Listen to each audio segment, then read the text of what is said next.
درود بیننده عزیز مخلصان فوتبال. محمد جان حبیباللهیف همکنون سرمربی دسته هولبوک ناحیه واسه تعیین شد و این شام سری فعالیت میمرده محمد جان حبیباللهیف در برنامه فوتبال تاجیک با آن کس صحبت خواهیم آورد. خوش آمدید، مبارک باشد. و اما من میخواستم ما صحبت خود را سراول از آن شروع کنیم که با چه علت شما از سمت سرمربی دسته سردار کنار رفتید؟ سلامت باشین. برای تبریکتون. عموما سلام خود را اول با کلی مخلصان فوتبال توجیه میرسونم. بعدا گفتنم که البته علت من از دسته سردار رفتم این نداشتن لیسانس پرو می باشد.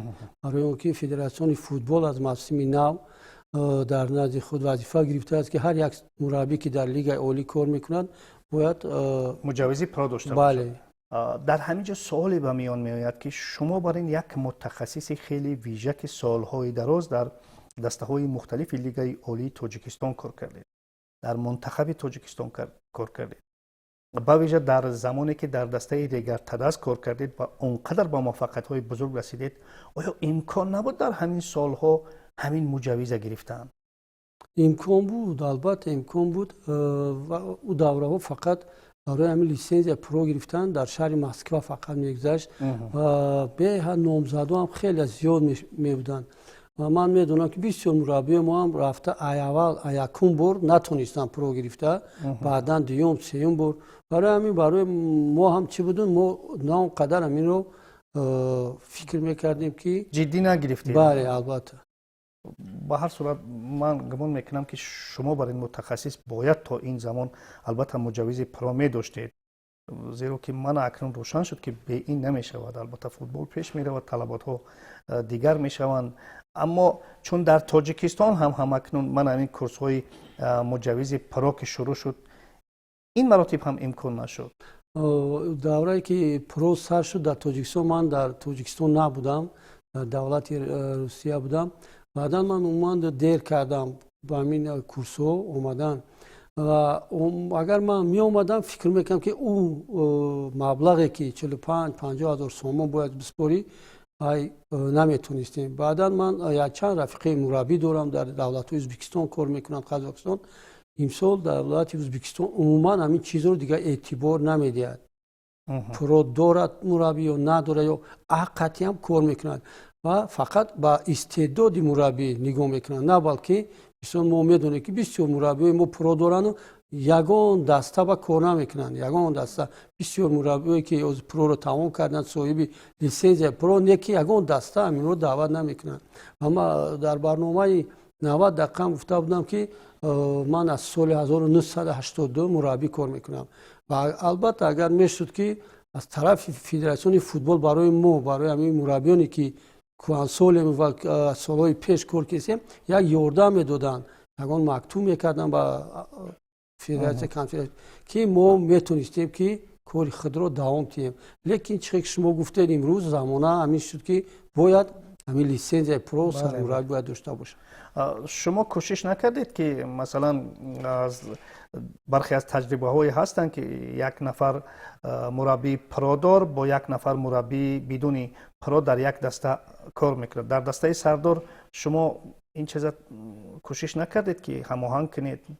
یا عموما شما چی نظر دارید به همینه که مثلا دو مربی یک پرو دارد و یک ندارد در یک تندم کار میکنند؟ اصولا چی نگاه دارید؟ بله، از اول فکر ما هم خیلی بود که میخواستیم که یگان شخصیت پرودور رو همچون سرمربی چکنیم در هیئت دسته باشد و اگر خواهد همکاری کند بگیم یاردمچی ما همچون سرمربی کن و یافتیم یک چند هم خیلی مربی ها، لیکن بسیار یک مبلغ کلان پرسیدن که البته دسته سردار نمیتواند که هم سرمربی رو با همین خیلی مبلغ نگاه دارد هم یاردمچی رو.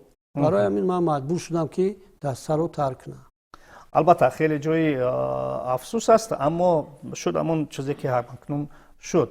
خب اینک هولبوک چگونه دعوت شدید به هولبوک و قرارداد شما تا کدام اندازه تا کجاست؟ عموما وقتی که ما بوری دوم با دسته هولبوک غلبه کردیم در بازی دوم، بعد همین بازی سرداری دسته با من واخورد، بعد همین بازی که مغلوبیت دچار شده بودن و گفت که اون اگر بازی گزارشی که بله بعد این بازی گذشته در بازی بعد دوم که ما 2-0 غلبه کردیم و روبریت همین دسته بعد این بازی با ما وخوری داشتن و ما رو تکلیف کردن. ما اکنون نه ها نه نه نگفتم برای که دیگر دسته هم بودن، دسته مویر هم بود، ما رو دعوت کردن با دسته مویر که در نزد خود نیت دارد که مویر با لیگ اولی براید. لیکن ما گفتیم که اکنون ما بسیار یک موسمی سال دراز کار کردیم، سردار رو با لیگ اولی برآوردیم. اگر شود ما هم در لیگ اولی میبونیم، لیکن اگر ما نتونیم کار کنیم البته من روبریت هولبورگ رو گفتم که با دسته شما برمیگردیم و اون خطایی که کردیم میگیم هولبورگ رو از لیگ اولی غلطوندیم، همین خطای خود رو اصلاح میکنیم. خطای باشد، اما به هر صورت جای افسوس است وقتی که مثلا یک دسته رو با لیگ اولی میبروری و خودت مثلا کار نمیکنی. اندک جای افسوس و تاسف هم هست. البته عموما وقتی که باری اول که من دسته سردار رو قبول کردم از قسمت دوم چمپیونات بود سال 24. بعدا عموما حیاتی دسته نه قدر خوب بود عموما و بعد 2-3 ماه که ما کار کردیم موسم انجام یافت و دسته در جای نهم قرار گرفت. خیلی که میدونید دسته یک دسته پرقوت شد. همه وقت از بگیم که دوره های سوم و چهارم دسته ما در جای سوم قرار داشت و توانستیم که بگیم رو خط رو گیریم. البته با هر یک مربی مشکل است وقتی به حد یک مهنت زیاد می شود مثل یک فرزند است البته. بله، لیکن در لیگ اولی تو نمیتونی که بگیم همین استعداد خود رو کار خود رو نشاندی. قرارداد شما تا چند سال است با عموما هولو فقط تا آخر موسم است و بعدا عموما وقتی که ما با کدام دسته نگذاریم پیشن ما در حیات دسته بگیم روشن کلوب کار میکنیم، در دسته حاصلات فرخور است روشن و من میخواهم که در همین نوعی وسیع فوتبال رو نه فقط یک دسته هولبورگ رو روباری کنم، کلا فوتبال نوعی رو بگیم که از سر نو در تمام سن سال یک تغییرات بیاریم. بسیار نیتی نیک است. البته اصولا ناحیه واسه و ناحیه فوتبالی گفتن ممکن است، چرا چون که هم دسته فایزکند ناحیه واسه دارای دسته فایزکند است. دسته هولبورگ یک تاریخ خیلی بزرگ دارد. البته با این مقصدهای نجیب امیدوار هستیم که شما میرسید. خوب، مسلم است که حال حاضر همکنون شما دسته دیگر میسازید برای هدفهای خود پیاده کردن، برای لیگ اولی برآمدن. تا کدام اندازه شما به همین هدفها رسیدنی هستید و در ستاد مربیان شما کیها شامل میشوند؟ یعنی برای انجام این هدف بزرگ کیها شما را کمک میکنند؟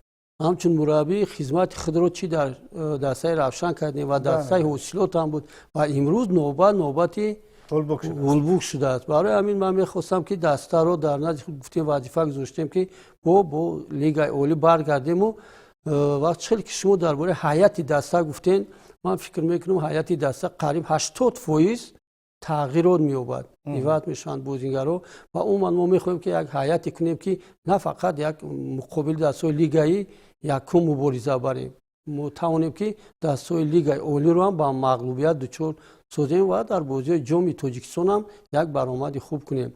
و درباره یاردمچی خود میخواستم که سفر کریموف یکی از بازیگرا باشد در هیئت دسته، شاگرد ما باشد و با ما خدمت کنه، لیکن وای دیگر فوتبال بازی کرد نمیخواهد. برای من میخواستم که همچون یک یاردمچی در قنات ما باشد و برای ما یک یاردم دهد. بسیار خوب است. البته سفرعلی کریموف خیلی بازیگری خوب است. فکر میکنیم که در دنیای فوتبال غوطیده است و میتواند که یک شما را البته کمک کند.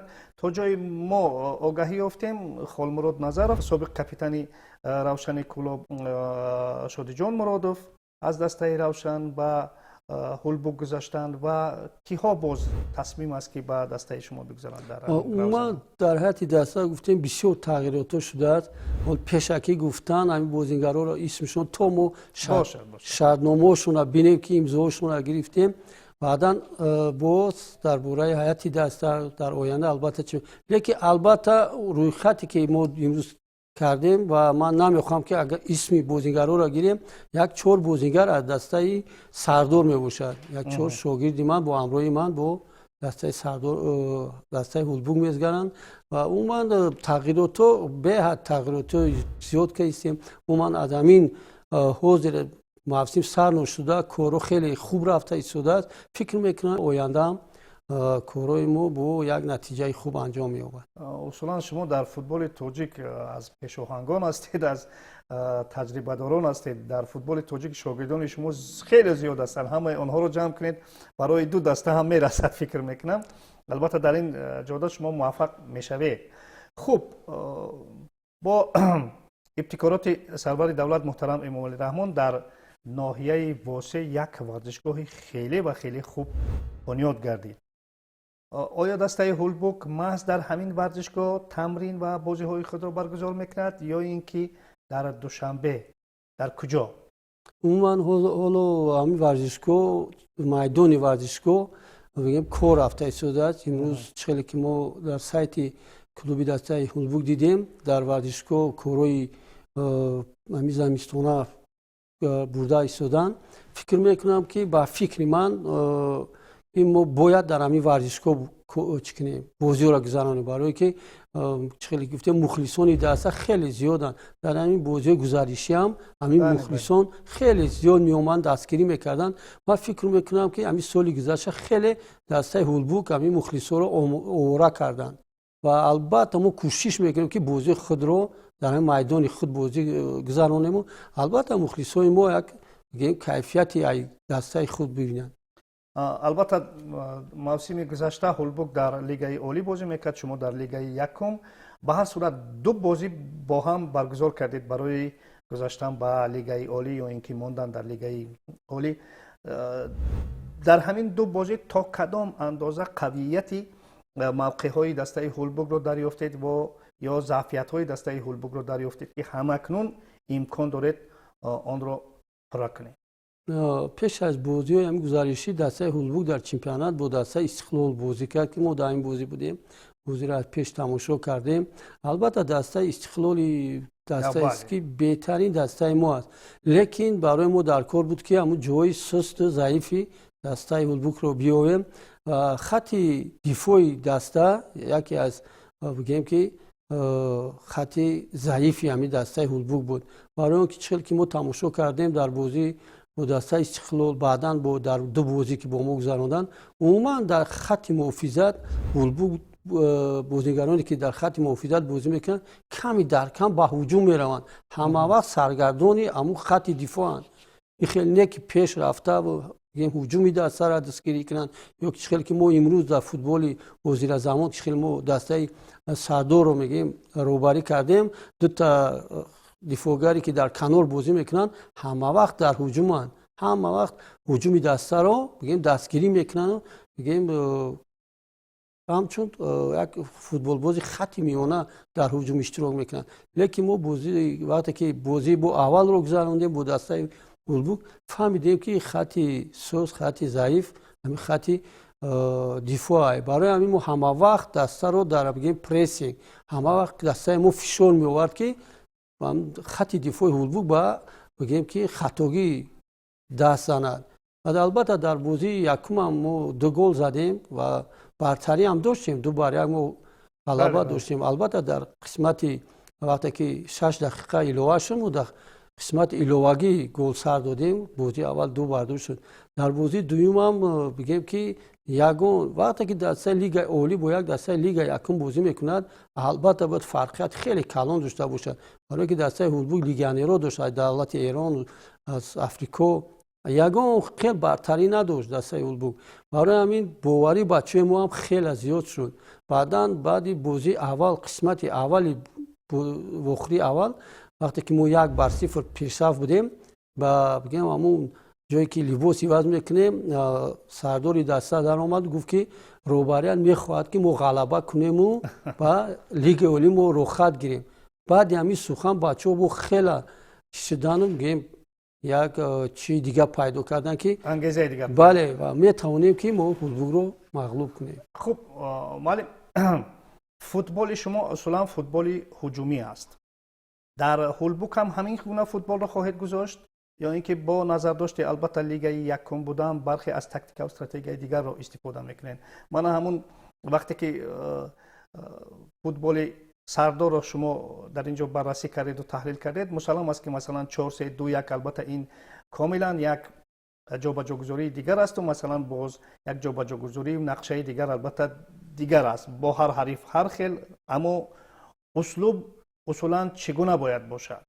اومد شما درست گفته. وقتی که ما در دسته سردار چی میکردیم، سال اول حیاتی دسته ما پرقوت نبود، بازیگران نه اونقدر استعداد خوب داشتن و با یگان تاکتیک بازی ما درست نمی اومد، برای که استعدادش بازیگر خیلی پست بود. لیکن وقتی که سال دوم ما حیاتی دسته را جوابگوی طلبات نبودن. بله، وقتی که ما وقتی میگیم که فشار بیاریم، ما یگان دسته در دو قسم فشار آورده نمیتونه، ایرو فیزیکی بگیم نمیتونیم، لیکن هر یک بازی با خودش بگیم یا روش یا سم دارد. مثلا روی همون حریف ما تاکتیک خود رو چی میکنیم؟ اگر مثلا وخری با یگان دسته ضعیف باشد، ما میتونیم که همه وقت در پریسینگ باشیم، حریف بازی کنی نمونیم. اگر دسته بگیم دسته پرواز بود، ما در میدان خود ما نمیتونستیم که ای رقم یک بازی را بریم، همه وقت در فشار باشیم.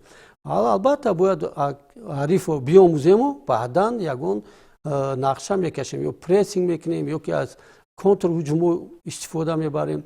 بعدا چقدر که شما گفتید امروز باید دسته با یک چند واریانت سیستم فوتبال باید آماده باشد. همین بازی که جام فدراسیون میگذارد، ما کوشش میکنیم که در همین بازی ها چی اول در نمره یک فشار آوردن به حریف، بعدا از سیستم کنتر هجوم بگیم کار میبریم.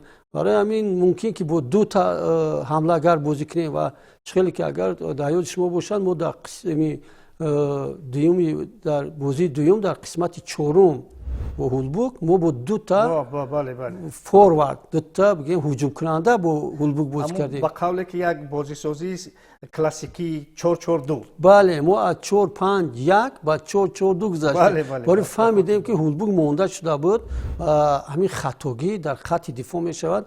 برای همین ما سیستم را در همین دو بازی 15 دقیقه عوض کردیم. بله معلم، شما یک برتری دارید. منظور من این که شما در لیگ یکم بازی کردید و همه دسته ها را خوب میدونید. همکنون همین چیز برای شما باز هم در بازی های لیگ یکم در دسته هولبوک کمک میکند یا نه؟ البته فکر میکنم که من وقتی که در لیگ اول کار کردم، از بسیار دسته را میدونم، دسته سروی کمر، ماهیر، این موسم دسته پنچر هم در لیگ یکم بازی میکنن. این حریفای اساسی ما میباشد و خیلی میدونید سامانی دنغره کدام دسته در دنغره بازی نکنه به هر مشکل است و فکر من استقلال هم بازی کرده نمیتوند. در دنغره خال گرفتن به هر مشکل، برای که بچه‌ها فوتبال بازی دنغره در میدان خود در نزد مخلصا یک هم خیلی بازیشون میدن که به خیلی کمانده خوب است. بله، برای همین هست دستهایی که بگیم دوشنبه 83 که قریبی همه دسته هیئت دسته جوانای ما میباشد با چنین حریفا البته مبارزه بودن مشکل، لیکن ما گفتیم که باید همین شما هیئت دسته را چنین بقوت کنیم که یگان باید در همین بازی لیگ اول با ما مشکلی نباشد. یکی از علتهای اصلی و اصولی که دسته هولبوک با لیگ یکم رفت، مسئولین با آن نظرند که ترانسفرهای نادرست کردند. ما با رهبریت دسته در آخر موسم صحبت داشتیم، ایشان گفتند که ما همین گزارش های نادرست کردیم و البته برخی از نرسیدن مبلغ هم اینجا جای دارد. شما تا کدام اندازه از این مسئله ها آگاه هستید؟ آیا مثال باوری دارید که هولبوک برای یک موسم یک بودجه کاملی داشته باشد که تا آخر بدون یگان شک شبهه، بدون یگان کمبودی مثلا شما کاری خود را انجام کنید، هدف خود را با پایان رسانید و توانید که هولبوک را دیگر باره به لیگ عالی برگردانید؟ بعد همون بازی که هولبوک مغلوب شد، سرداری دسته با من گفت که همین مسئله مبلغ گذاری من شما را یگان تشویش نده، ما کوشش میکنیم که ما هم خیلی مبلغ داریم می‌یابیم، همین چرا فقط برای ما برگشتن بر لیگای اولیای و چخلی که من گفتم ما در کدام دسته کار نکنیم در نزد خود وظیفه در نزد هولبوک هم همین وظیفه است برگشتن به لیگای اولی. بسیار هدف نیک، هدف عالی. اصولا بازی ها تا جایی که گفتیم البته در ورزشگاه نوی دسته هولبوک باید برگزار شوند، اما اگر در دیگر جا برگزار شوند شما آماده اید من همین گونه روند را قبول کنید؟ اگر بازی در همین نوعی فرخور یا در شهر کلوب شود به حد خوب برشتی ما نتونیم در میدان خود، لیکن همین اومده در دوشنبه بازی کردن در بختر. من نمیخوام این فوتبال برای مخلص است، ما نمیخوام که مخلصو خیلی یک خراجات کلان کرده با دوشنبه بیان با بختر. اگر که ایلود نباشد در شهر کلوب نزدیکتر است، اگر بازی هم در میدان دسته روشن شود هم خوبتر است برای ما. اصولا شما چی نظر دارید معلم با اونه که اینک موسم دوم است که چمپیونات ما بر وقتتر آغاز می شود؟ قبلتر در سالهای پیشین ما ماه اپریل شروع میکردیم، همکنون در ماه مارس شروع میکنیم و بیشتری از کارشناسان با اون نظرند که همین ورزشگاه های ما ماه مارس آماده نمیشوند. البته ما فکر میکنم فدراسیون فوتبال همین ماه مارس چمپیونات هم برای بازی دسته یکچین. بله ما 31 مارس با فیلیپین بازی داریم. بله سبب اساسی همین میباشد. لیکن خیلی که شما گفتید میدانای ما در ماه مارس نه اونقدر خوبان تیارن، لیکن اگر خیلی بگیریم ما اگر دیسر کنیم ما بود در بگیم که آخری موسم میدانای ما جوابگو نمیشود. برای همین البته ما وقتی که بازی میکردیم روشن کلوب در ماه مارس 25 مارس 20 مارس چمپیونات بگیم آغاز میشه، لیکن البته ماه نوامبر انجام میافت. اما اگر فصل سال دما این بگیم که یک توجیکستانی اگه سیبیر و روسیه نیست، هوای ما تا نوامبر گرم است، ما میتونیم که چمپیونات خود رو تا ماه آخری نوامبر دوام دهیم. بسیار خوب. مخلصان دسته هولبوک مطمئنم که ما و شما رو تماشا دارن. خب چی وعده های به دسته هولبوک به مخلصان هولبوک میدهید و با ایشان چی گفتنی، چی خطابه دارید به مخلصان دسته هولبوک؟ من پیش از همه وقتی که گفتیم که در این بازی گزارشی ما مخلصان هولبوک رو دیدیم از نزدیک، خیلی یک دلسوزی میکردن برای دسته هولبوک، لیکن شما ناز گفتید که دسته هولبوک نه اونقدر بازیگران خوب داشتند از وای لیگانیرو، بازیگرانی نداشتن که مثل یک برتری با دسته ما ایشون دیان، لیکن مخلصان را ما دیدیم به حد مخلصان بعد مغلوبیت زیغ شدن و ما امروز که دسته هولبوک رو روبری میکنم پیش از همه میخواستم که همه وقت اومده دسته رو دستگیری کنند. از طرف روبریت هم ما کوشش میکنیم که بازی ما در این میدان ورزشگاه خودی هولبوک شود، البته اومدن یک کیفیت برند و البته در نزد ما وظیفه همین است که چون که گفتیم هولبوک رو از لیگ اولی ما غلطونده و کوشش میکنیم که دسته با همراهی همه ما با دستگیری روبریت دسته، با دستگیری رئیس نویا، البته با دستگیری فن کلوب دسته هولبوک که دسته رو برگردونیم. یعنی در ناخونا گناه خود را بشویید. بله. معلم در فرجام یک سوال نه نزدیک به هولبوک بلکه نزدیک به خود شما همچون کارشناس در تلویزیون ورزش فعالیت میکردید، همکنون خواهید این رسالت را انجام داد یا اینکه دیگر فرصت نمییابید؟ دیگر فرصت نمییابیم، برای که من در نزد خود گفتیم وظیفه گذاشتم نه فقط یک دسته هولبوک رو همجا روبری کنم، میخوام که تمام بگیم همین فوتبال نوعیه رو، البته دسته هولبوک اکادمی ندارد لیکن مکتب فوتبال هست در نوعیه، میخوایم که یک رفت کار رو در یک سمت خوب مونیم، یک پیشروی یک فوتبال نوعیه رو یک بهدار سازیم. همه کس البته با یک محمد جان حبیبلوف نمیشود، میخوایم که البته برای آینده این فوتبال نوعیه کار کنیم. برای همین و من فکر میکنم که دیگر من با برنامه 90 دقیقه برگشتن نمیتونم. خب فکر میکنم که بابا خالمرزاده همکنون در جستجوی کارشناسی نو خواهد شد. مشکل نیست، مهم این که برای شما برای کامیابی میخواهیم و البته امیدوار هستیم که هولبوک رو شما به لیگ عالی برمیگردونید. دوستان از ارجمند یک صحبت داشتیم با سابق سرمربی دسته سرداری شهر ترسونزاده و همکنون سرمربی نوی دسته هولبوک ناحیه واسه محمد جان حبیب‌اللهیف. برای صحبت اظهار سپاس. دوستان عزیز، در همینجا برنامه ما به انجام میرسد. خیر.